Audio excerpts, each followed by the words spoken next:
Hey everybody, welcome back to the Hearth of Coal. We haven't made a lot of videos lately. I've been kind of busy doing all the other things.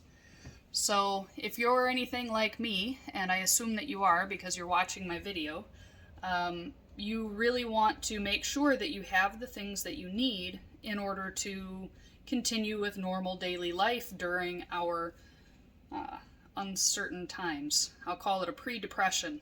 So that's kind of how I see it. Um, all of that aside, this isn't a doom and gloom video.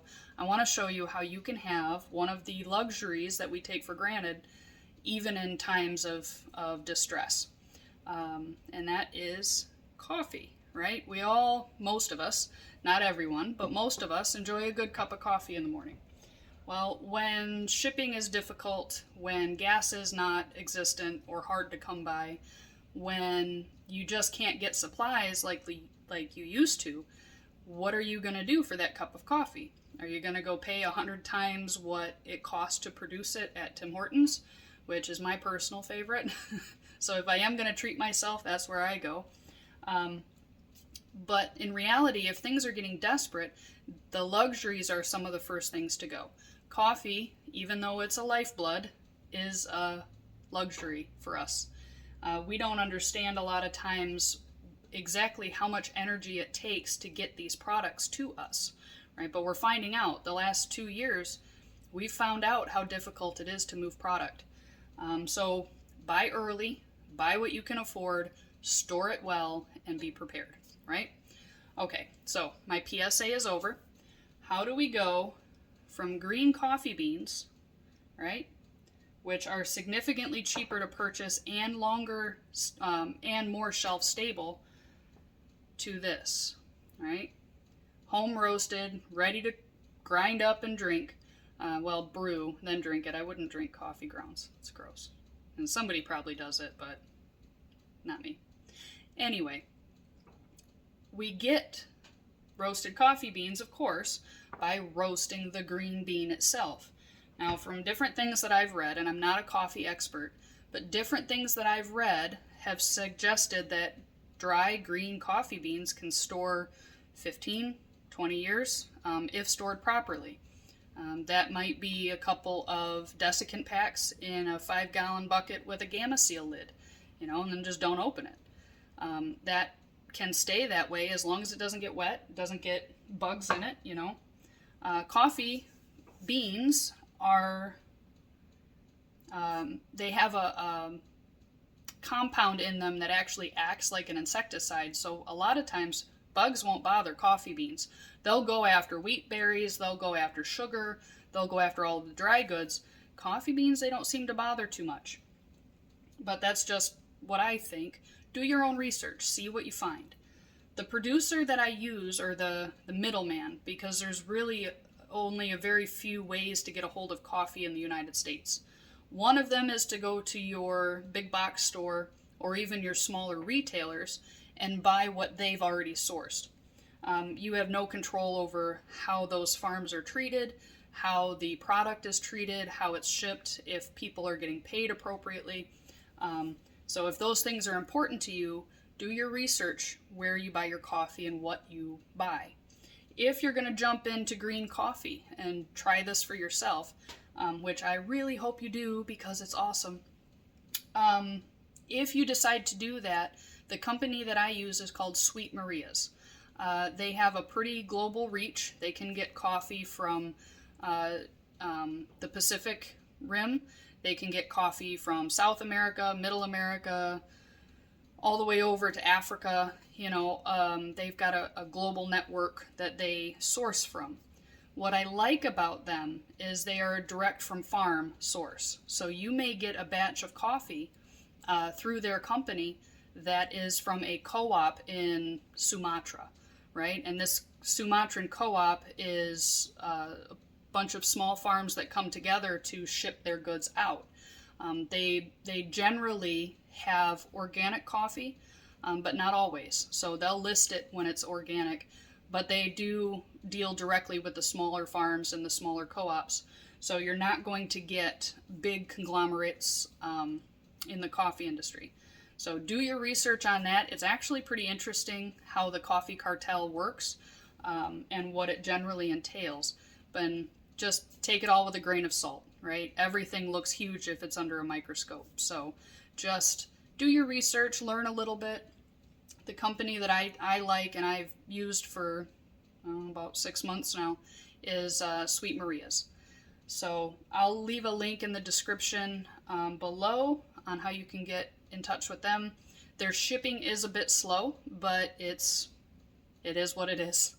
So you can get up to 50 pounds at a time, I do believe. So if you really go head over heels into this, you can get large bulk orders as a private consumer. All right, so here's the fun stuff. I spent $0 on my coffee roasting equipment. Okay, and here's why. I'll show you. Let me move my makeshift tripod. So just to show you guys what my tripod looks like. Ta-da! Turns out it fits perfectly. I can swivel it in any direction and it holds it securely. So if you want to make a tripod, you have tongs and a pot. I don't know, it works for me. So my pan, or my skillet that I roast the coffee in, actually has a little bit of history for me, right? And anybody in my family that grew up with our grandmother will probably find this interesting.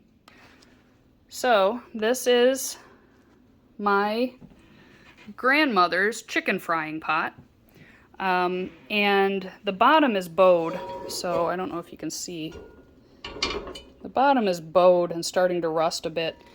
So what I did, I had it hanging on my wall for a little while, and then I decided to put it to use because Grandma didn't like to have idle things. That was not her way. So she passed this down to me whenever she crossed over, and I decided that the best tribute to that woman that I could give was to make coffee in this pan. And the reason for that is my grandmother had coffee going day and night. I don't think she ever drank anything else. So I figured it would be a good way to pay homage to her by using her chicken roaster pan as a coffee roasting pan. And that's its exclusive purpose. It doesn't get used for anything else. Okay, so that's the chicken roasting pan. It is now a coffee roasting pan exclusively. The reason for that is once you roast coffee in a porous metal container like cast iron, what's going to happen is the oils from the bean itself start to work their way into the metal. So you don't want coffee flavored pot roast, right? I mean, maybe, but you don't want to use it for other things after you've used it a few times to roast coffee. If you use a regular stainless skillet, I really don't know what the effect is, but I imagine it'll be similar. It'll leave a coating inside the steel. I would avoid, of course, always avoid non-stick cookware if you can, but I wouldn't use it to roast because it's a high heat application. So, all that being said, let's get started. I didn't weigh it out. I usually don't weigh things. Maybe I should. Well, with my sourdough I weigh things, but not with most other things. So I'm going to move you just a little bit in my fancy dancy tripod so that you can see what I'm doing. Alright. Does it come down enough? Yeah, like that. See, who needs to spend $40 on a tripod? I'm all for not spending money. Okay, so we have our pot here. All I'm going to do is get the pot hot. Turn on the right burner. And I always get the pot or the pan getting hot before I put the beans in, because I found that if I put the beans in right away in a cold pan, they end up burnt. So that's a waste. Speaking of waste, cost and all those things, in general, I can pay about $6 a pound for green coffee beans. You can get it cheaper. I've seen it all the way down to $4.50 a pound, or much more expensive. I've seen it at $25 a pound, for the fancy super fancy, rare coffee beans. And you'll develop your own taste profile, how you like your coffee roasted. Different varietals will give you different flavor notes. I'm not going to go into all of that, and that's a whole master class in itself that I am not qualified to teach. However, try different things. You know, some coffees take longer to roast, some are more bitter, some are harder to get the chaff off of them. So, you know, just do your experimenting, play with it. It's just food, right? If you spend $18 for a couple pounds of coffee and you ruin 2, well, you've learned a lot, right? So spend the money to learn. That's the important thing. So I'm going to just take my green beans, green coffee beans, plop them in the pan. Just for transparency's sake, this is the Mexico Sierra Madre de Chiapas. Oh, that's going to be backwards, isn't it? Well, sorry. I'm still using my phone because, you know, I don't do upgrades very well. Alright. So what I like to look for is it just barely covers the bottom of the pan. In fact, I'm going to add a little bit more.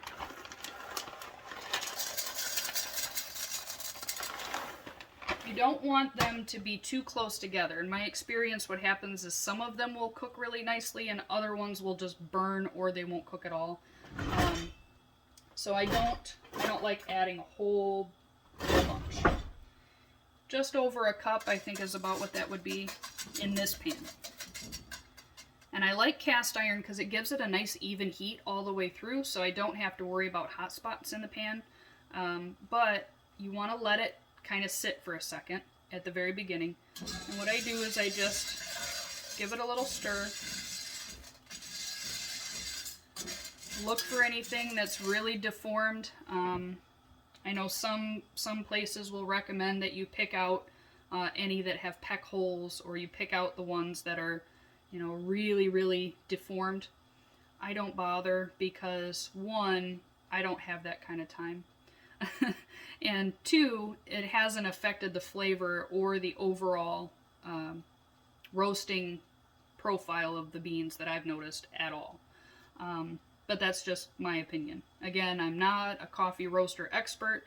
I just do this so that I have coffee all the time because I really like coffee.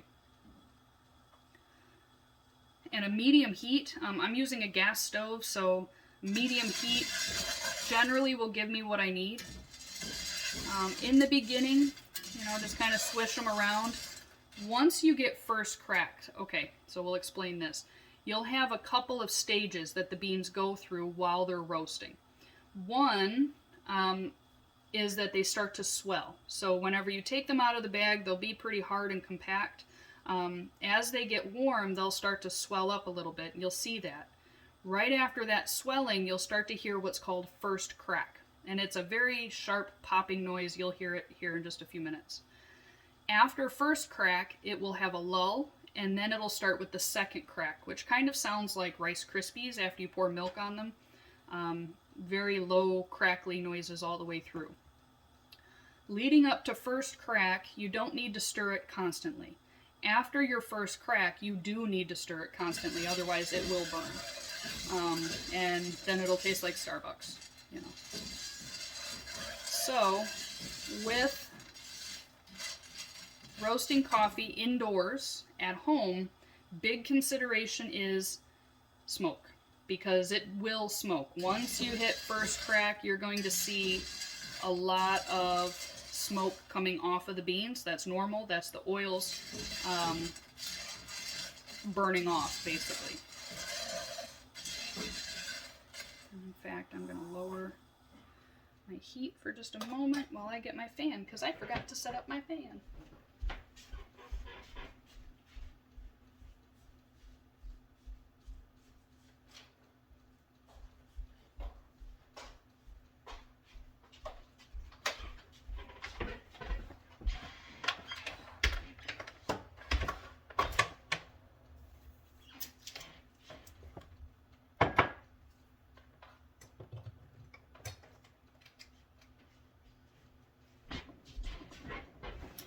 So I forgot, in my excitement to make this video for you guys, to set up my air circulation.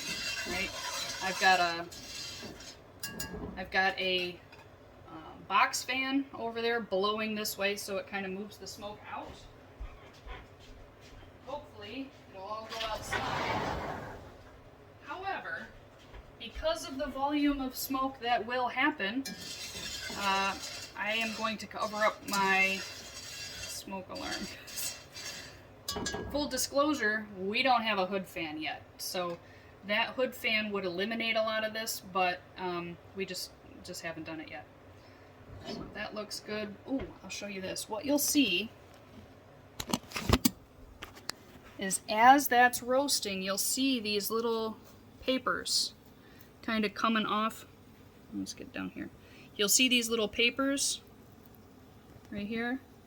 So that's called the chaff. And the chaff is just the outer casing of the bean. As it's roasting, that bean swells, remember? So the chaff comes off. Shortly after that chaff starts coming off is when you'll start hearing first crack.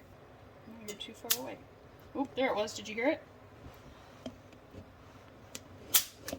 There we go. And they do tend to pop around. So now I need to be stirring this pretty constantly. And it doesn't have to be fast, you know, just a nice, easy, slow rotation, stirring. I'm trying to come up with words to sound fancy. It's not working.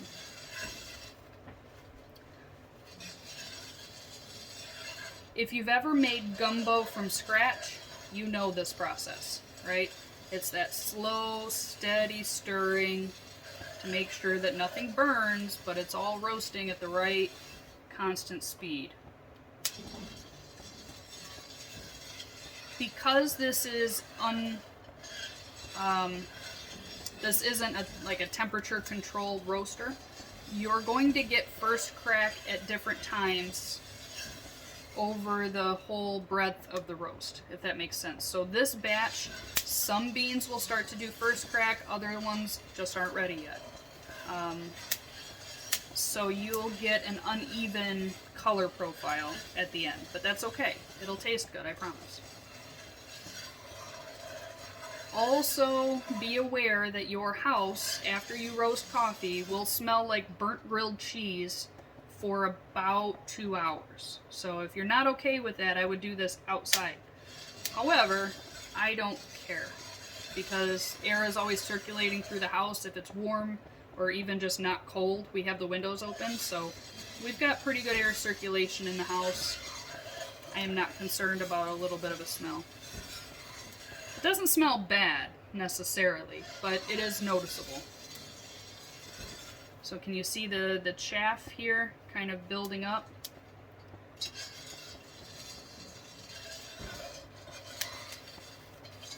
And you want to be careful too, if you do get a coffee roaster, from what I understand, they have a chaff trap built into them, and that trap needs to be emptied every batch, otherwise it can catch fire and ruin your investment, so you don't want to do that.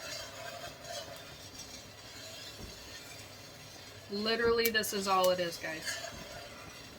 Just roast the green beans to your level of done. I mean, it doesn't get any more simple. Start from here, you know, or wherever you are. If you bought a coffee roaster, start there and just explore it, right? Just have fun, be curious. This particular variety of coffee that I showed you earlier in reverse, this particular brand of coffee, or variety of coffee, is pretty quick to shed the chaff.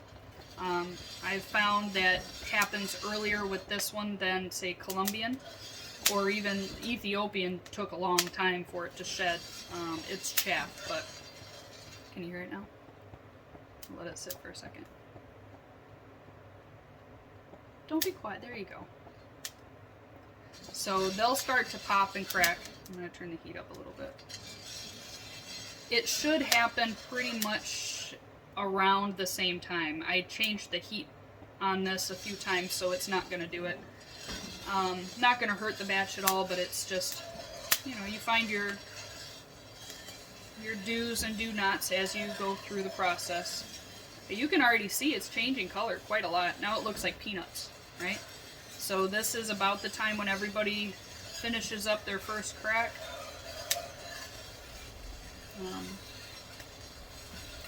Because I changed the heat early on, that might take a few extra minutes.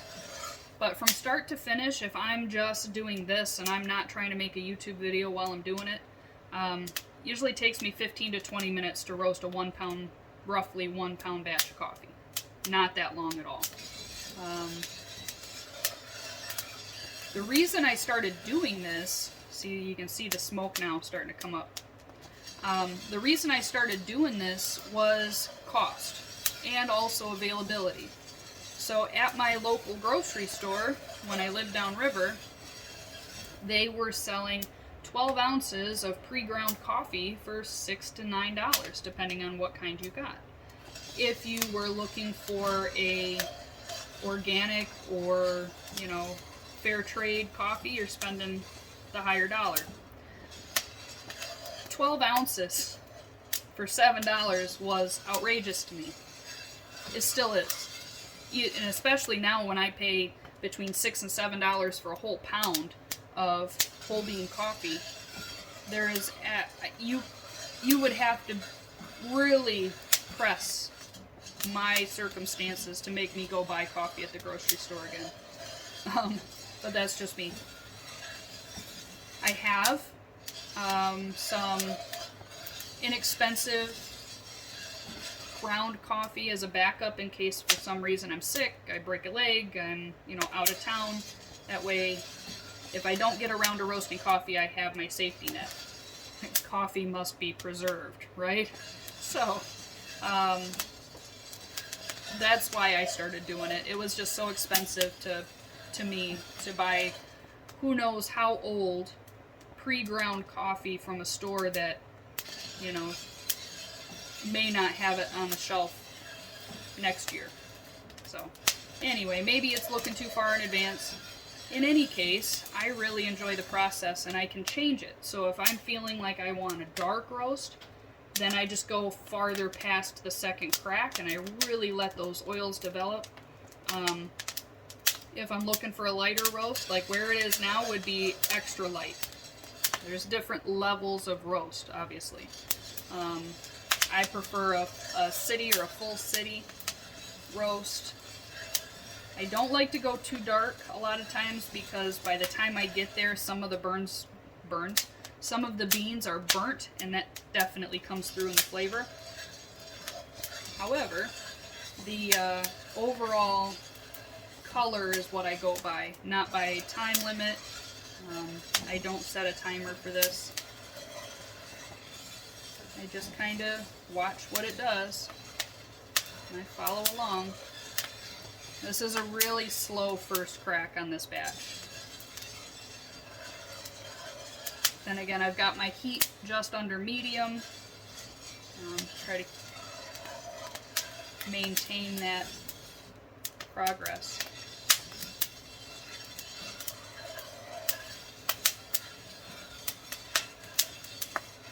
Now you hear it. Kind of heard it before, but now it's a little bit more constant. Those really sharp cracks, that's first, and then we've got some underlying beans going into second crack. Like I said, that's okay, right? There's really no wrong. You'll find what flavor level works best for you. The lighter the roast, the more caffeine it has, from what I read. I don't generally do a light roast coffee. I think I like my coffee to have at least as much attitude as me. So I like a darker roast. My husband likes a medium dark roast. So this works for us. And like I said, sky's the limit. You can get coffee roasters that will do temperature ranges. You can set the temperature, time, moisture content. I mean, there are some pretty impressive pieces of technology for this. This works for me. Simple, always accessible. If I had to do this over an open fire, I could. You know what I mean? I don't need to plug it into 19 different circuits to make it work. The more complicated things are, generally the weaker they are. So I like simple. And I hope you do too. I mean, just in this, let's see, we're at 18 minutes on the camera, or on my phone rather. 18 minutes on that. And we're already into a good second crack. You can hear that low sizzle kind of sound on the bottom. Yeah, that's going to be good. If my smoke alarm goes off, it's just because of the coffee. That will happen if you roast indoors.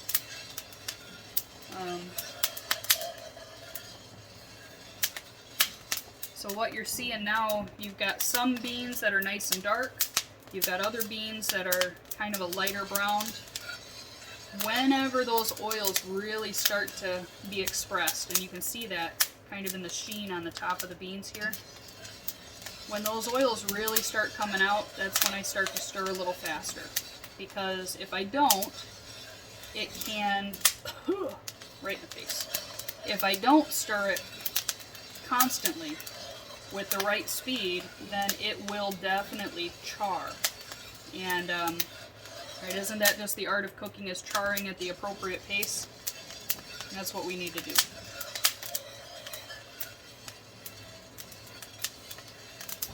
So I'm going to go ahead and turn off my heat, because even though this is still in second crack, you can hear that kind of Rice Krispie noise. I'm going to give it a good stir. Then I'm going to get my cooling tray.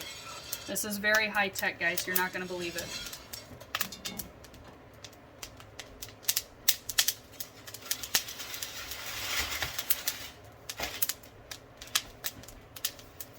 It's my cooling tray. It's very fancy. And then you want to carefully, well, not so carefully, but you want to dump all the beans onto your cooling tray. I have to be careful because it's cast iron, and I'm just a little bit of a thing, so I have to kind of finagle my leverage here.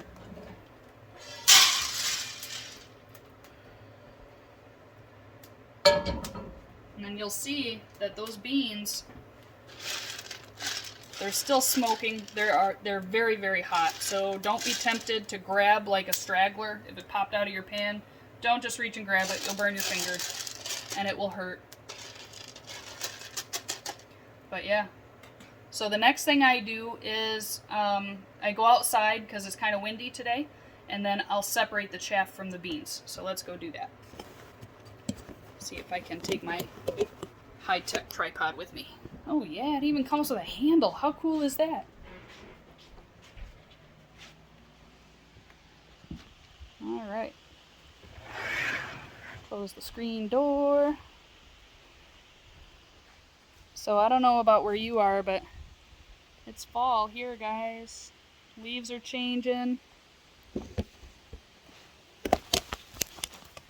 It's windy and cold a lot of the time. I complain about it, but I like it. So I just shake it a little bit to loosen up that chaff. And it does get easier to loosen the chaff from the bean as they cool. So you want to get them cooling quickly after you've roasted them, because they'll continue to roast if you don't. That's it. The wind wasn't blowing just then, so. Some people suggest that you can pour it in front of a box fan or something.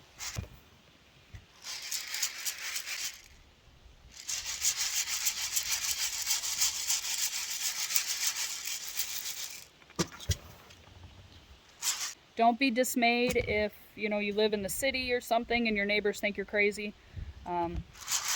But once they taste some of your coffee, they're not going to think you're crazy for long. Oh, thanks for helping. I usually don't worry about getting all of it, only because some of the chaff, it's not going to change the flavor profile at all. Some beans, like this guy right here, I don't know if you can see it. He's kind of, oops, well, he wanted to jump on the floor. That kind of bean I wouldn't roast or I wouldn't grind just because there's nothing there. Leave it, take it out, doesn't really matter. Unless you're trying to be gourmet, you know, that's not what I do. So this is our finished product. There's one more step to take before you can grind this up and drink it and have it taste good. And that is letting it sit. So it's actually called off-gassing, right? Because as the coffee bean roasts, it builds up those oils. And as it cools, it puts off certain gases. I don't know what they're called. I won't even pretend to. But those gases do change the flavor of the coffee a little bit. So we're going back in the house. I'm sorry, it's cold. I still like it, but nah, not right now. All right. So you want to set this somewhere, either on the counter or in a non-airtight container. Let's try it this way so I'm not eating the camera. Or in a non-airtight container. Like I said, I'm kind of cheap, right? So what I use is an old container of the coffee that I used to buy, right? These plastic ones I really like. I have been known to buy coffee like this just for the container. And I like them because they have the little handle on it. I don't know, it's weird. So I just pour my coffee beans in here once they're cool. Overnight they off-gas. I find after about 2 days of off-gassing they're just about perfect. But usually the next day it's just fine. And then I grind it up and brew it. And it's delicious. So there you have it. Again, I'll put the link to Sweet Maria's in the description below. And, you know, have fun, try it out, and just drink good coffee. All right, guys, that's all I've got today. I'm going to try to make more videos on a more regular basis. I know this was kind of a long one, but yeah, let me know in the comment section what you think, if you've tried it, if you have other resources, and then also what kind of videos you enjoy, and let me know. Anyway, signing off for now. You guys enjoy your day, and we'll get back together at the hearth soon. Take care.